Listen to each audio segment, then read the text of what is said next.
Most of welcome your RTS Science Academy by Satvir Yadav sir. We are studying in kinetics in this topic chemical kinetics.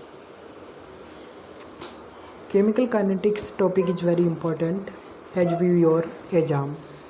In BSc Mathematics student which is have a chemistry and other 12th class and first year student which is CBSE board, he have a chemical kinetics chapter in your syllabus. That is very important topic and maximum number of gain and very simple topic. But both student which Hindi medium and English medium are understanding in my video because we are study in Hindi medium and teach the topic both language very simply. If do you have any problem, then we contact you.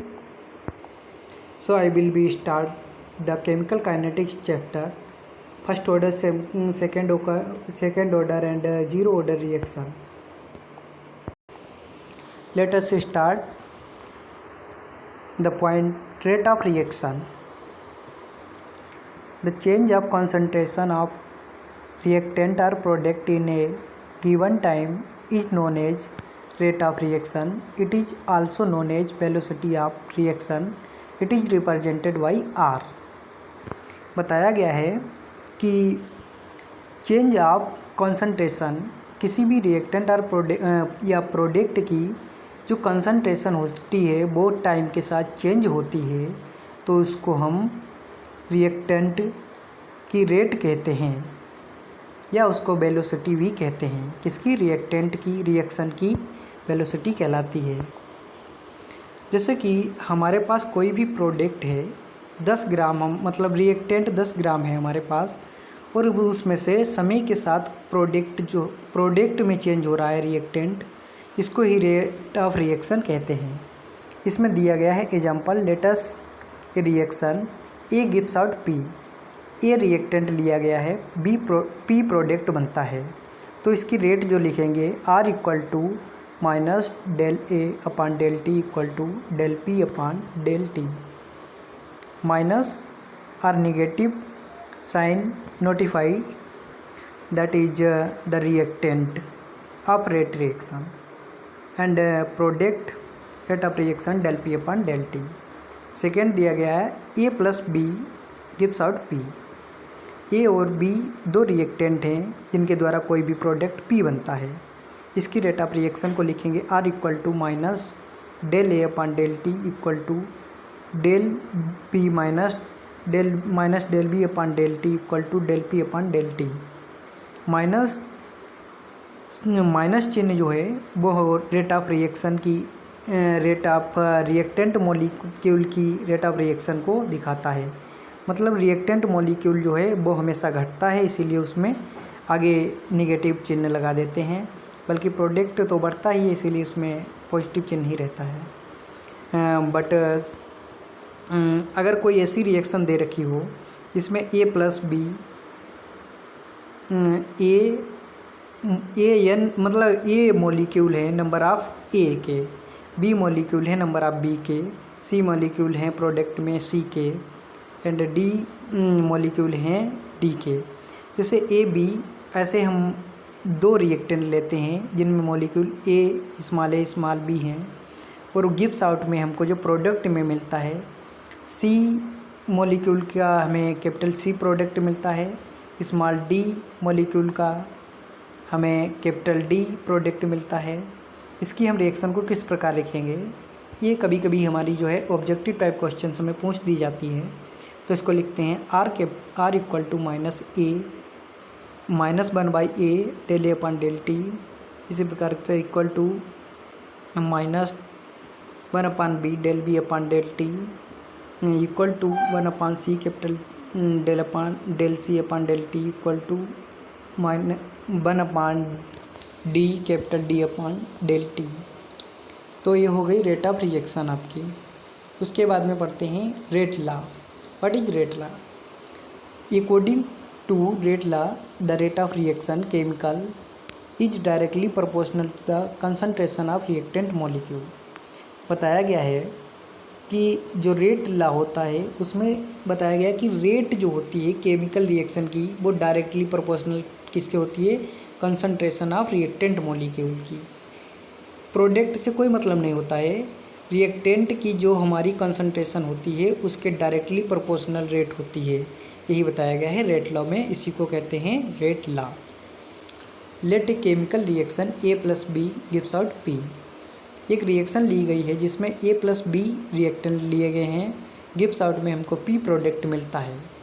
According to the rate law, rate law के अनुसार जैसे कि ऊपर बताया गया है, R directly proportional to reactant molecule. Reactant molecule कौन से हैं? A और B।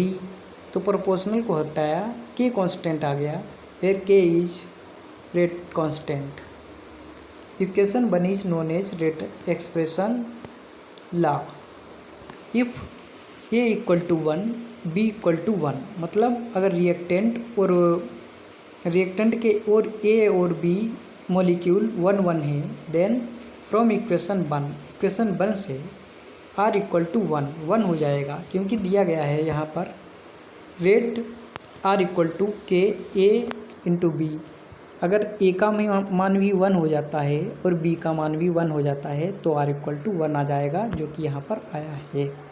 So that if the concentration of reactant molecule are unit then the rate of molecule is known as specific rate. बताया गया है कि अगर कंसंट्रेशन रिएक्टेंट मॉलिक्यूल यूनिट है, यानी रिएक्टेंट हमारे यूनिट हैं 1 है, तो उसकी जो हमारी रेट ऑफ रिएक्शन होगी वो स्पेसिफिक रेट होगी। And it is equal to rate concentration of reactant. यह हमारी जो है रेट की कंसंट्रेशन के बराबर होगी। आगे दिया गया है टॉपिक है हमारा मॉलिक्यूलरिटी। मॉलिक्यूलरिटी में देखते हैं क्या है। मॉलिक्यूलरिटी ऑफ रिएक्शन, आणविकता किसी रिएक्शन की।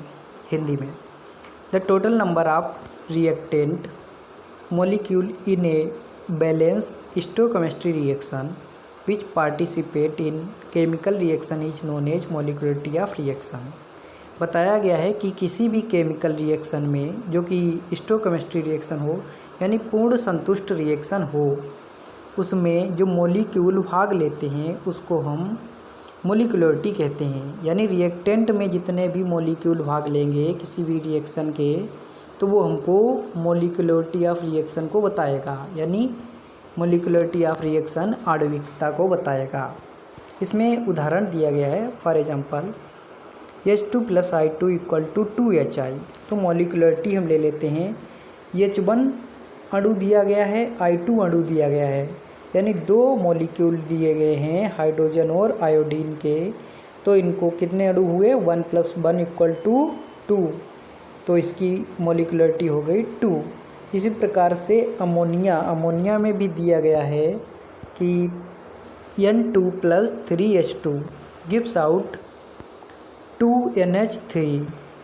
तो इसमें भी एक अणु हुए नाइट्रोजन का है और हाइड्रोजन के हमारे पास 3 मॉलिक्यूल हैं, बट इसकी जो रेट ऑफ रिएक्शन होगी वो 2 ही होगी। नोट में दिया गया है मॉलिक्यूलरिटी हमारी होगी 4। 1 + 3 = 4। अमोनिया बनाने के लिए जो मॉलिक्यूलरिटी हो जाती है 4 हो जाती है। But here is a note दिया गया है जो कि काफ़ी इम्पॉर्टेंट है। मैक्सिमम मॉलिक्यूलरिटी एक्सपेरिमेंटल वैल्यू 3, मतलब अधिकतम जो है मॉलिक्यूलरिटी की वैल्यू जो है किसी भी रिएक्शन में 3 ही होती है। बैलेंस रिएक्शन में मॉलिक्यूलरिटी 3 से ज़्यादा नहीं होती है, जो कि एक्सपेरिमेंटल वैल्यू होती है। आगे बताते हैं, आप इसको स्क्रीनशॉट लेकर नोट्स भी बना सकते हैं, जो कि काफ़ी इम्पॉर्टेंट टॉपिक है। मैं आपको जितना भी आज पढ़ाऊँगा इससे 5 नंबर का 100% फंसेगा, किसी भी यूनिवर्सिटी से आप हों। Any are university which you read the topic your university. अब हम आपको प्रॉपर्टी ऑफ मॉलिक्यूलरिटी, जो भी मॉलिक्यूलरिटी के गुण होते हैं, आणविकता के गुण होते हैं, उनको बताते हैं। Point number first, molecularity is a theoretical value. Molecularity जो होती है थ्योरेटिकल वैल्यू होती है। मॉलिक्यूलरिटी या फिर रिएक्शन नेवर जीरो। किसी भी रिएक्शन की मॉलिक्यूलरिटी जीरो नहीं हो सकती। भाई कैसे नहीं हो सकती? इसलिए नहीं हो सकती क्योंकि कोई भी अगर रिएक्शन का में हम मॉलिक्यूल नहीं लेंगे तो रिएक्शन ही कहाँ से होगी। तो इसीलिए कोई भी मॉलिक्यूल जीरो नहीं ले सकते, तो इसीलिए मॉलिक्यूलरिटी हमारी कभी भी जीरो नहीं हो सकती है। पॉइंट नंबर थर्ड दिया गया है, molecularity of any chemical reaction is generally less than 3। किसी भी केमिकल रिएक्शन की जनरली 3 से कम ही मॉलिक्यूलरिटी होती है बिकॉज ऑफ कोलिजन रीजन के कारण। कोलिजन का मतलब होता है टकराव। फोर्थ पॉइंट दिया है, it neighbour friction and negative. मतलब ये किसी भी ये घात में या पॉइंट में नहीं होता है और ना ही नेगेटिव होता है। मॉलिक्यूलरिटी के यही 4 पॉइंट हैं जो कि आपके एग्जाम में कभी कभी पूछ दिया जाता है। मॉलिक्यूलरिटी ऑफ प्रॉपर्टीज़, तो प्रॉपर्टीज़ भी लिखना पड़ता है। आगे देखते हैं, यहाँ से हमारे इम्पॉर्टेंट टॉपिक स्टार्ट होते हैं जो कि हमारे बोर्ड एग्ज़ाम से या यूनिवर्सिटी एग्ज़ाम से काफ़ी इम्पॉर्टेंट होते हैं। तो देखते हैं, order of reaction. Order of reaction क्या होता है? The sum of power of concentration of reactant in rate expression lies known as order of reaction. For example, rate equal to K A the power A B the power B, order A plus B. मतलब कोई भी rate दी है तो उसमें concentration के है, ए capital B जो है हमारे रिएक्टेंट मॉलिक्यूल हैं, उनके एन मतलब स्मॉल ए स्मॉल बी मोल हैं। तो जो भी मोल रहते हैं उनको हम ऐड कर लेते हैं, उसी को ऑर्डर ऑफ रिएक्शन कहते हैं। आप डेफिनेशन को पुनः पढ़ सकते हैं, देख सकते हैं, स्क्रीनशॉट लेकर नोट्स भी बना सकते हैं। आगे देखते हैं, यहाँ से बहुत ही इम्पॉर्टेंट टॉपिक स्टार्ट हो जाते हैं 12th स्टैंडर्ड और बीएससी फर्स्ट ईयर के लिए। यहाँ से 5 नंबर का प्रूफ दैट में ज़रूर पूछा जाएगा। Type of order of reaction, कितने प्रकार की मतलब ऑर्डर ऑफ रिएक्शनें होती हैं उनके बारे में बताएंगे। फर्स्ट है zero order of reaction. Zero order of reaction, the reaction in which the rate does not depend upon the concentration of reactant molecule are said to be zero order of reaction. किसी भी reaction में जब rate किसी भी concentration of reactant पर depend नहीं करती है तो उसे जीरो ऑर्डर ऑफ रिएक्शन कहते हैं। यानी कि रिएक्टेंट मॉलिक्यूल जो होता है उस पर रेट डिपेंड नहीं करती है तो हम उसको जीरो ऑर्डर ऑफ रिएक्शन कहते हैं। इसमें दिया गया है, for example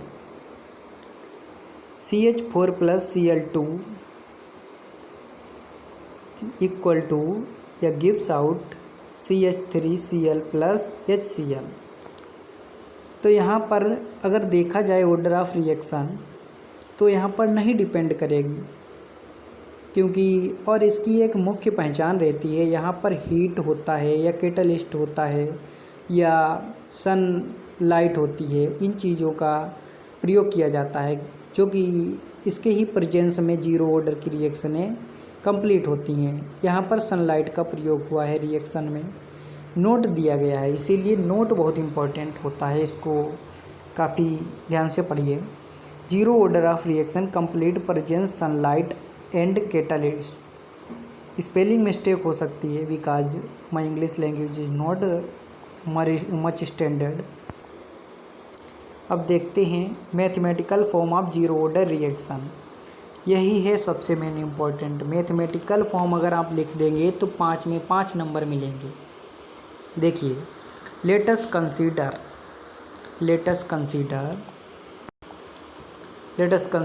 A chemical reaction A gives out P.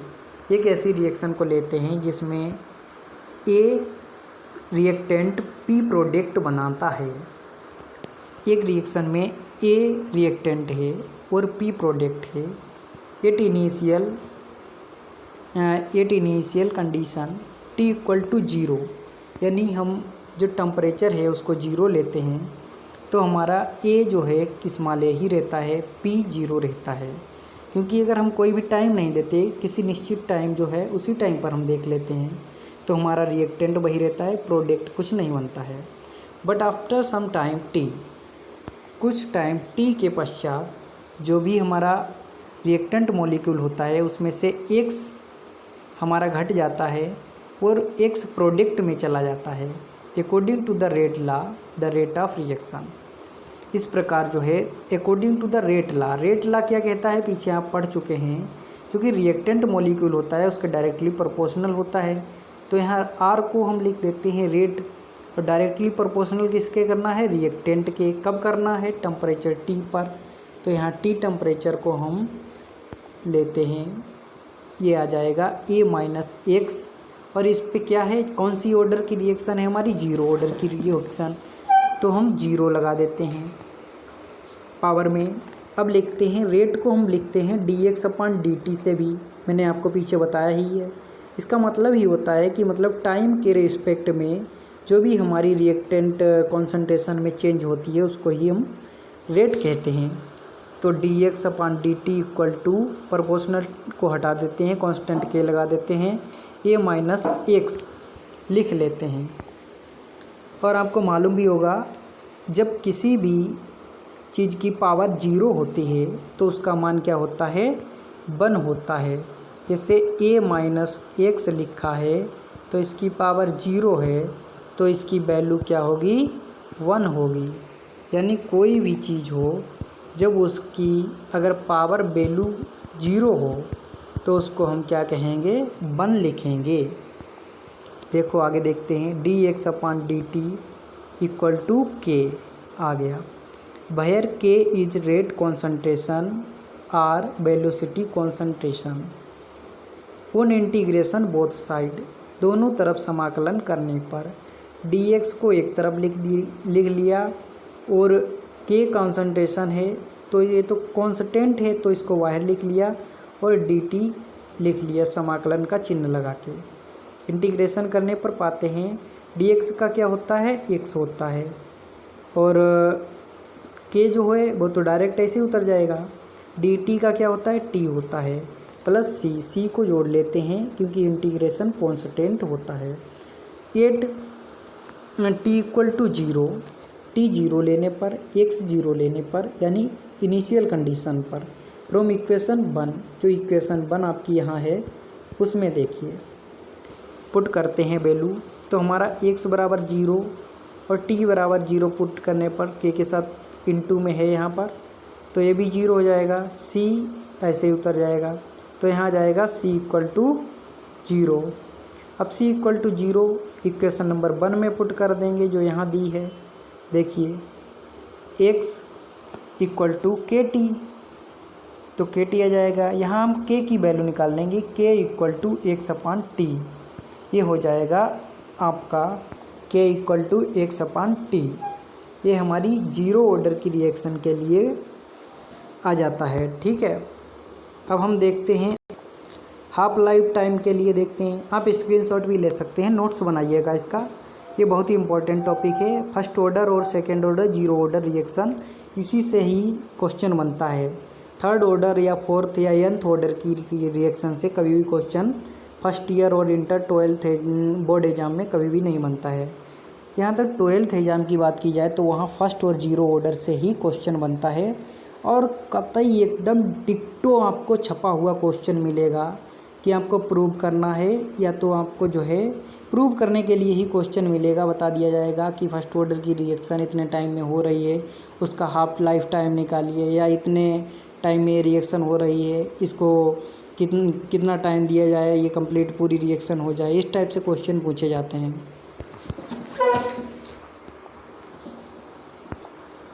Half life time, अब देखते हैं half life time zero order reaction क्या है। इसमें थोड़ा बहुत मिस्टेक रहता है, हमारा ही नोट्स है, बढ़िया नहीं बनाए हैं, थोड़ा राइटिंग वाइटिंग का ध्यान नहीं देते। देखते हैं, the time interval in which the reactant molecule remain half of its initial condition is known as half life time. बताया गया है कि मतलब वह टाइम इंटरवल, वह समय अंतराल जिसमें कोई भी मॉलिक्यूल जो है अपने प्रारंभिक यानी इनिशियल कंडीशन का आधा बचता है, तो उसको हाफ लाइफ टाइम कहते हैं। स्क्रीनशॉट भी आप ले सकते हैं इसको। It is represented by T half at R बराबर, यहाँ आर को जो है आर बराबर a/2 कर देते हैं, आर बराबर a/2 कर देते हैं, t/2 कर देते हैं टी को फ्रॉम इक्वेशन 2 से। इक्वेशन 2 कहाँ दी है, ये है। और आगे देखते हैं k = a/2 t1/2 और t1/2 हाफ लाइफ टाइम जो है a/2k के बराबर आ जाएगा, क्योंकि ये तो ऊपर ही रहेगा, 2 नीचे इंटू में आ जाएगा।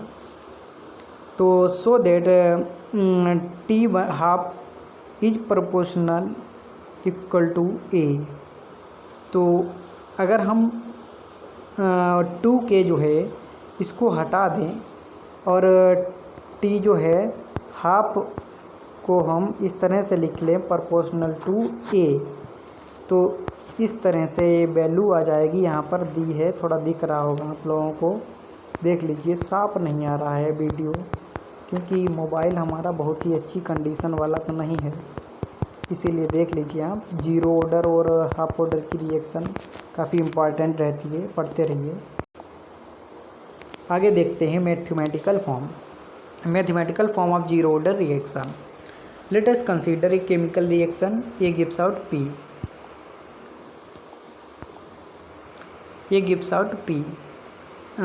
T = 0 ले लेते हैं, तो यही कॉन्सेंट्रेशन रहेगा, प्रोडक्ट 0 बनेगा। और आगे देखते हैं, सॉरी दूसरा पेज खुल गया था, इसको देखते हैं। वहाँ तक तो आप पढ़ चुके हैं पहले ही। आगे स्टार्ट करते हैं, बट थोड़ा साइज इंक का कम कर लें। देखिए कहाँ चला गया, ये है। And therefore the half life time is directly proportional to the concentration of reactant. यहाँ बताया गया है कि हाफ लाइफ टाइम में जो कॉन्सेंट्रेशन होता है रिएक्टेंट मॉलिक्यूल का, वो डायरेक्टली प्रोपोर्शनल होता है। यहाँ पर ग्राफ भी दिए गए हैं, टी हाफ और कॉन्सेंट्रेशन ए के बीच में, रेट और कॉन्सेंट्रेशन ए के बीच में, और टी हाफ और रेट के कॉन्सेंट्रेशन के बीच में, जिनको आप देख सकते हैं, समझ लीजिए। फिलहाल ग्राफ इम्पॉर्टेंट होते हैं, पढ़ लीजिएगा, देख लीजिए।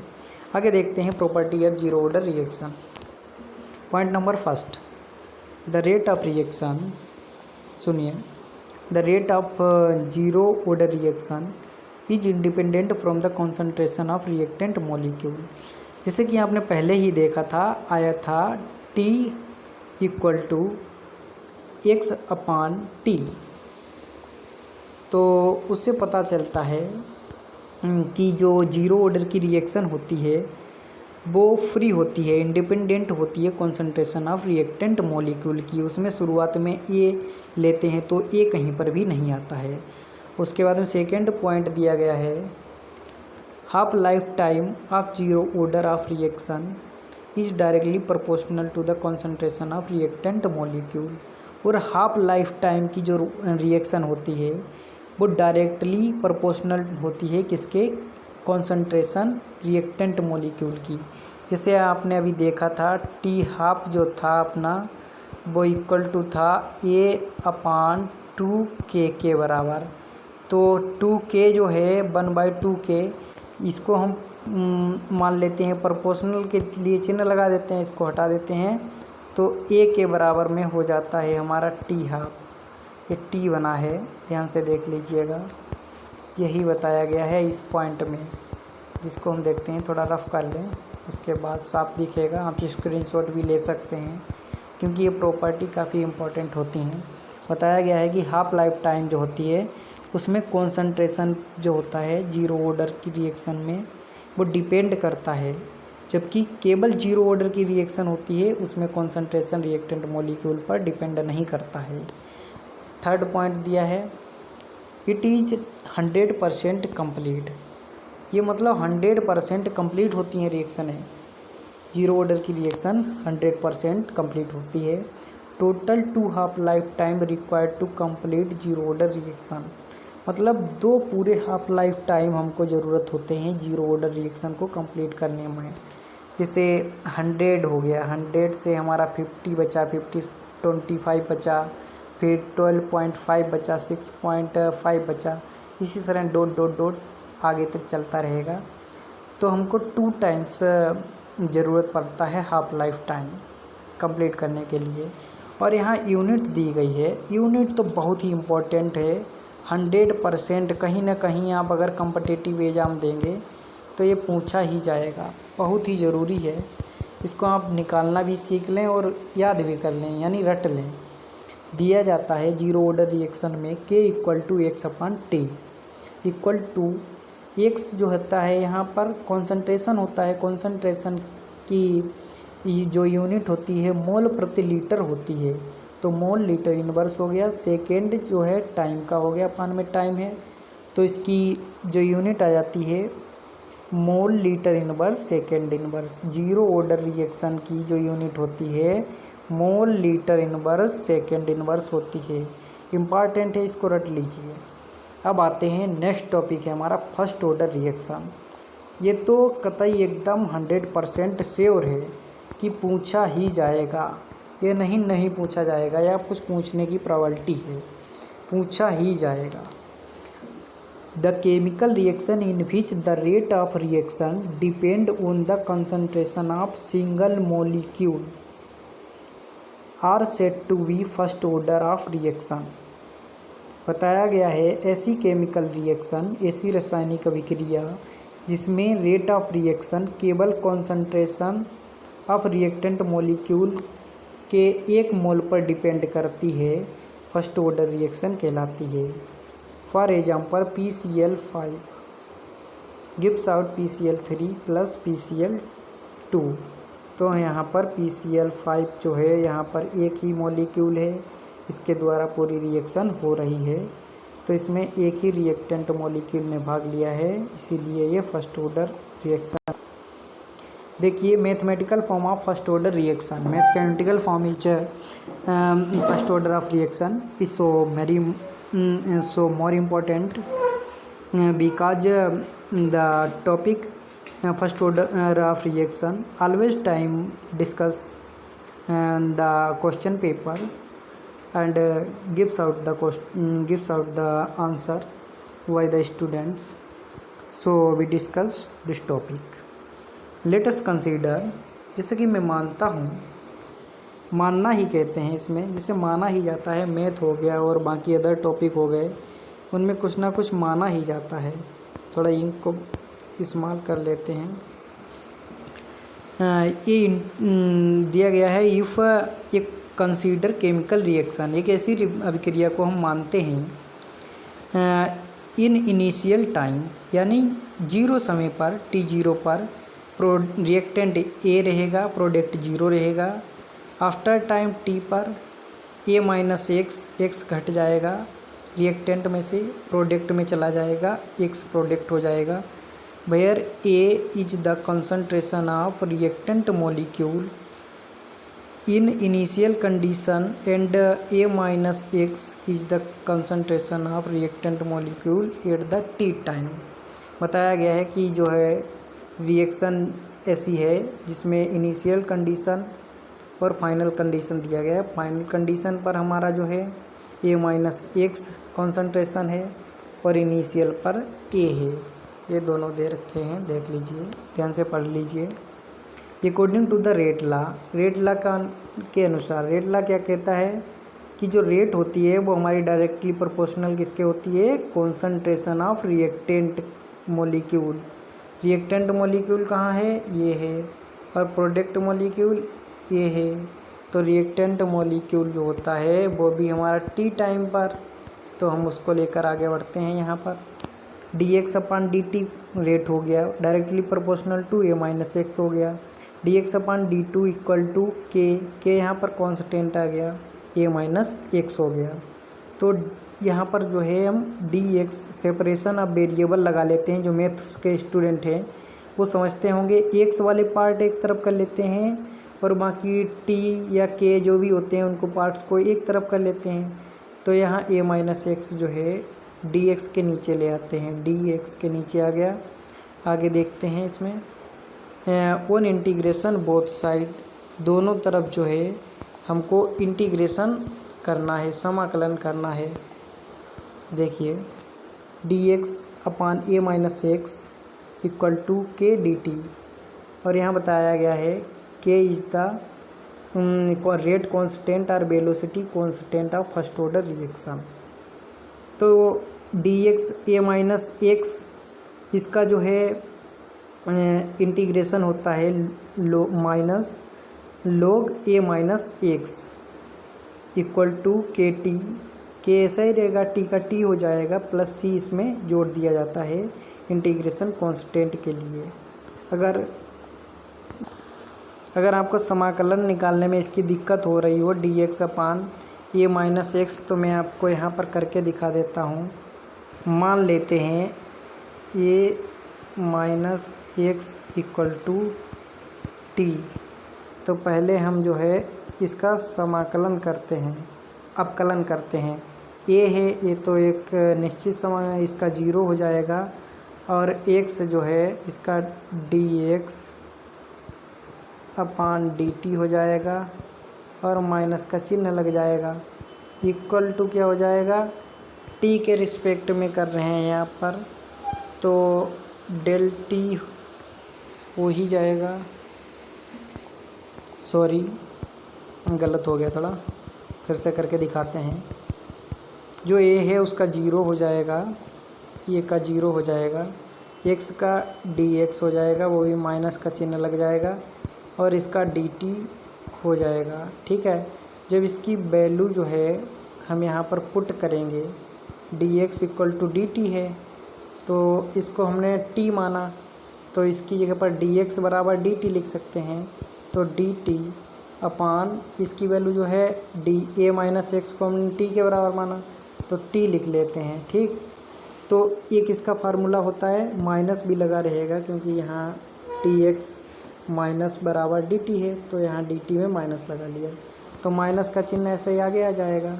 उसके बाद में ए एल एन लोग ए माइनस एक्स हो जाएगा, क्योंकि अपान में जो भी है कौन टी है, जो भी चीज़ हो उसको टी लिख लीजिए, टी की वैल्यू यहाँ से रख लीजिए ए माइनस एक्स, तो L N A minus X इसका समाकलन हो जाएगा। थोड़ा साफ नहीं आता है क्योंकि अभी प्रैक्टिस नहीं है स्क्रीन पर लिखने की, आगे थोड़ा आने लगेगा। फिलहाल आप समझने की कोशिश करिए, मैं आपको दोबारा बता देता हूँ 1 मिनट। इसको थोड़ा रफ़ कर लें, रफ़ करने के बाद बता रहे हैं। देखिए जो यहाँ पर ए माइनस एक्स है, इसको टी के बराबर मान लेते हैं, फिर एक बार समाकलन कर देंगे, समाकलन करने के बाद अपकलन कर देंगे, अपकलन करने के बाद हमारा minus D X equal to D T आ जाएगा। तो डी एक्स के बराबर में माइनस डी टी, ये जो डी एक्स की वैल्यू है ऊपर वाली, ये आ जाएगी हमारी माइनस डी टी के बराबर, और जो नीचे वाली वैल्यू है ए माइनस एक्स, ये हमारी टी के बराबर आ जाएगी, जो हम टी मानते हैं ए माइनस एक्स के बराबर मानते हैं, तो ये हो जाएगा L N T. L N T का ये फार्मूला हो जाएगा समाकलन में, माइनस चिन्ह लगा रहेगा, माइनस चिन्ह लगाएंगे एल एन और टी की वैल्यू जो हमने मानी है ए माइनस एक्स, तो वही यहाँ पर अभी दिया गया था जो बताए थे हम आपको। 1 मिनट रफ़ कर लें, थोड़ा सही है, साफ अच्छा दिखेगा, स्क्रीनशॉट लेते रहिए। तो ये देखिए आप वैल्यू दे रखी है minus log A minus X equal to K T plus C equal equation 1। आगे इसमें वही प्रोसेस है, इनिशियल कंडीशन पर हम t बराबर 0 x बराबर 0 मान लेते हैं, इक्वेशन 1 में रखते हैं, तो यहाँ से हमारा एक x की वैल्यू 0 हो जाती है और t की वैल्यू 0 कर देते हैं, तो एल एन आ जाता है माइनस एल एन सी के बराबर आ जाता है। इसको इक्वेशन 2 मान लेते हैं, इक्वेशन 2 और फर्स्ट दोनों को जब हम रखते हैं, यहाँ से सी की वैल्यू इक्वेशन फर्स्ट में पुट कर देते हैं, तो ये इक्वेशन बन जाती है minus log A minus X equal to K T plus minus log A.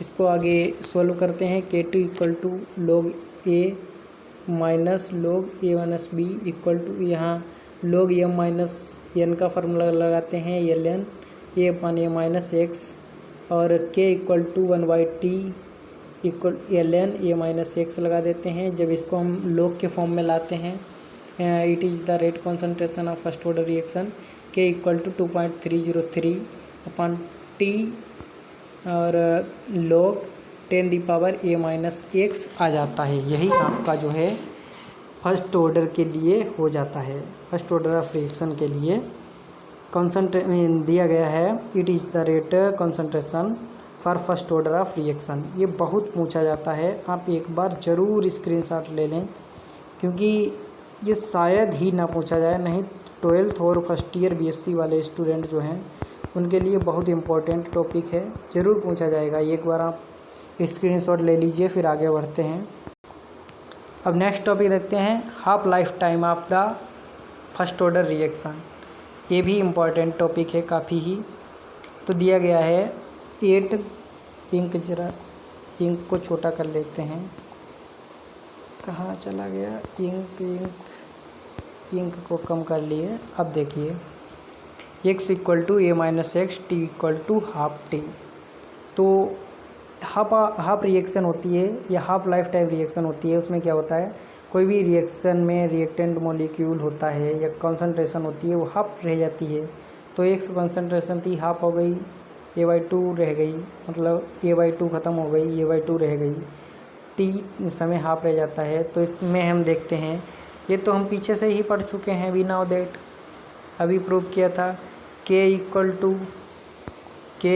To 2.303 upon T log 10 base a upon a minus x.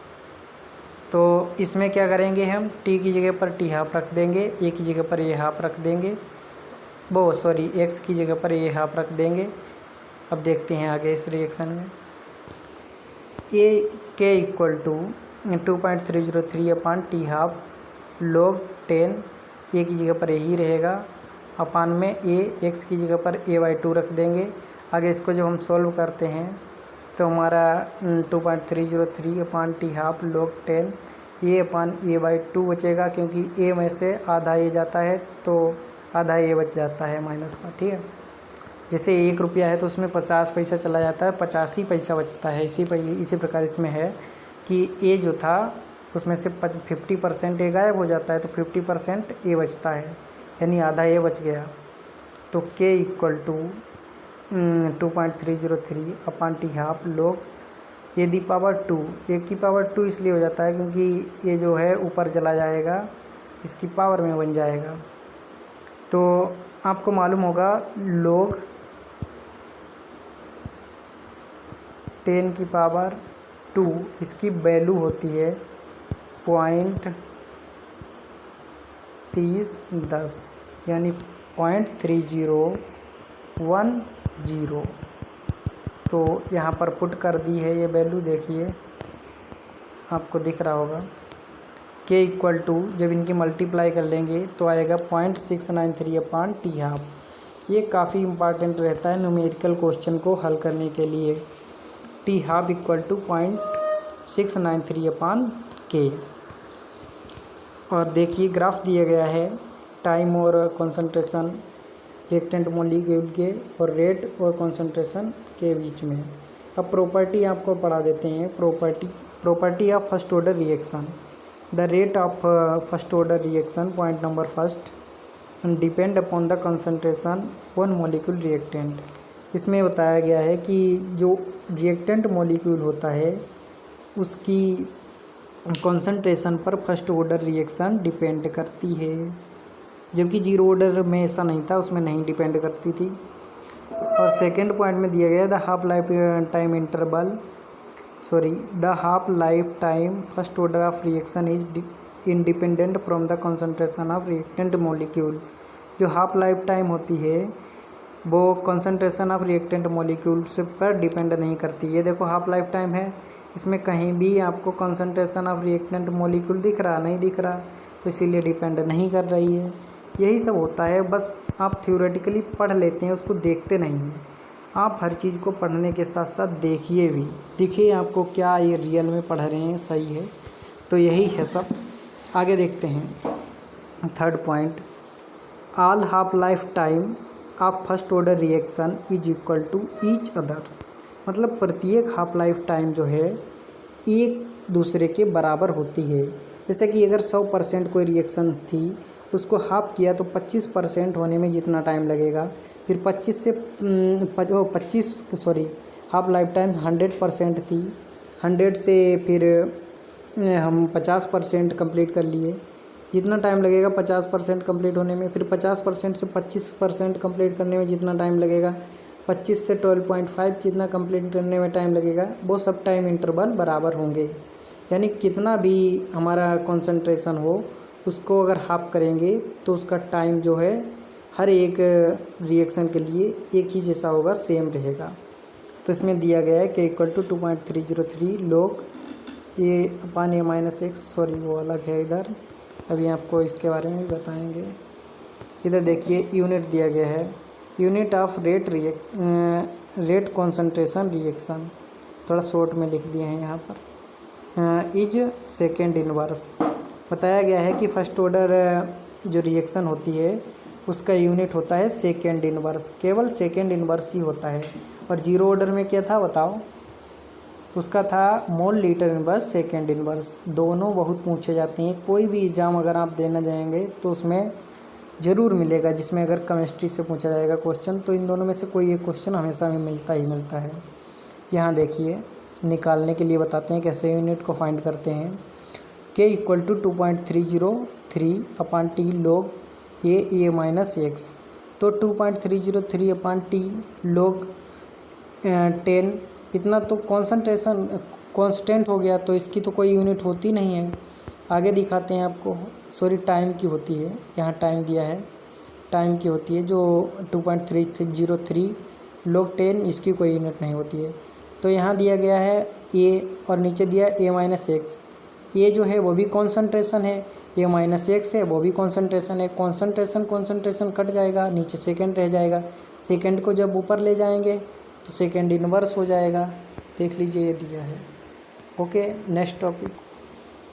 अब आपको एक न्यूमेरिकल करा देते हैं जो कि काफ़ी इम्पॉर्टेंट हमको लग रहा था, थोड़ा इंक को कम कर लेते हैं, बहुत ही इम्पॉर्टेंट है। इसी तरह से क्वेश्चन जो है बोर्ड एग्ज़ाम में और आपकी यूनिवर्सिटी एग्ज़ाम में पूछा जाता है। देखिए, prove that for a first order reaction it needs 2 half life time for complete of 75% of reaction.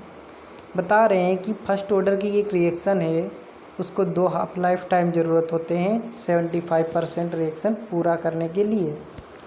तो लेते हैं since half life time of first order reaction.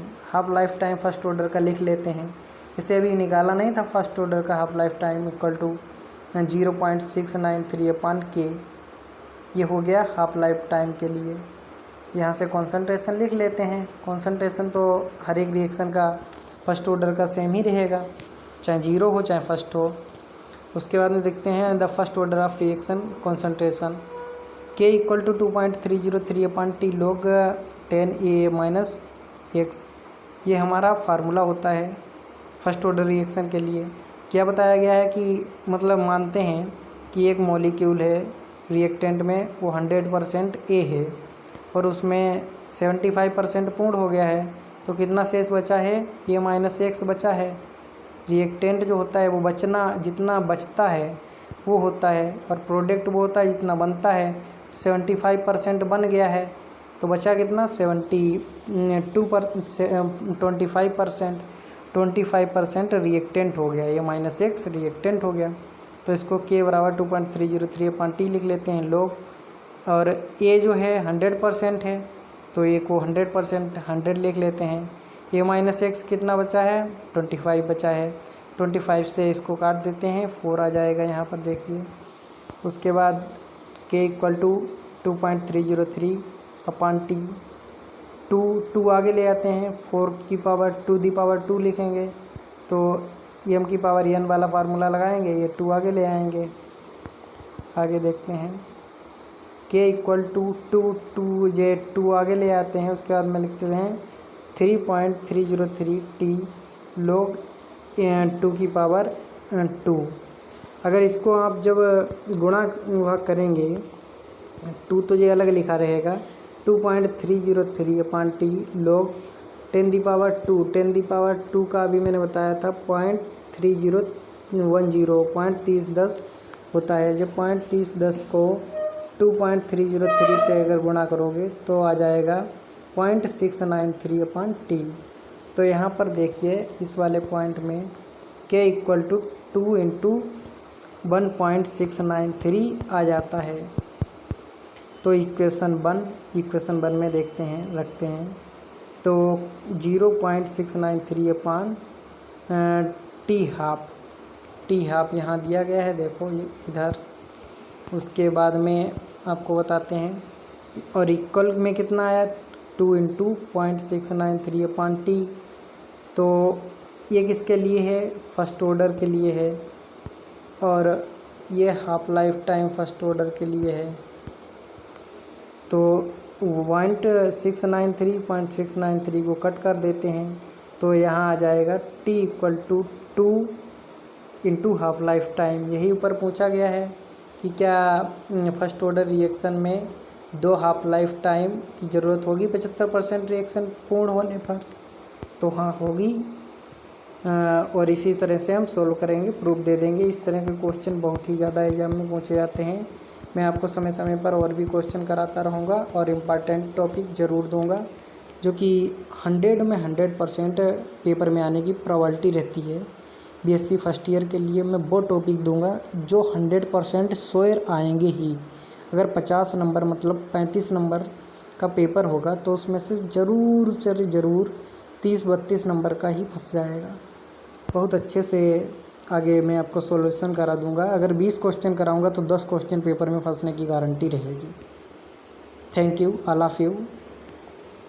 और प्लीज़ चैनल को सब्सक्राइब भी कर दीजिए और अपने फ्रेंड्स के साथ शेयर कर दीजिए। अभी थोड़ा शुरुआत है इसीलिए वीडियो और जो भी इसकी क्वालिटी रहती है थोड़ी डाउन रहती है, but after some time we improve the quality of video. So please subscribe my channel. Thanks for watching video. मैं भी इलाहाबाद यूनिवर्सिटी का ही एक छात्र हूँ। देखिए हमारा पिक है, अभी कुछ दिन पहले ही इलाहाबाद यूनिवर्सिटी में एडमिट कार्ड लेने गए थे, उसी का है। ये हमारे सर हैं जो कि इनका नाम है सुरेंद्र सर, मैथमेटिक्स के टीचर हैं। 12th क्लास में हमको मैथमेटिक्स पढ़ाए थे, बहुत ही अच्छा पढ़ाते हैं। So thank you sir. तो इनके साथ में मेरा फ़ोटो है, इसको देखकर हमें बहुत ही प्रसन्नता होती है। अभी तक मोबाइल में सेव कर रखे हैं। Thank you all friend, good night.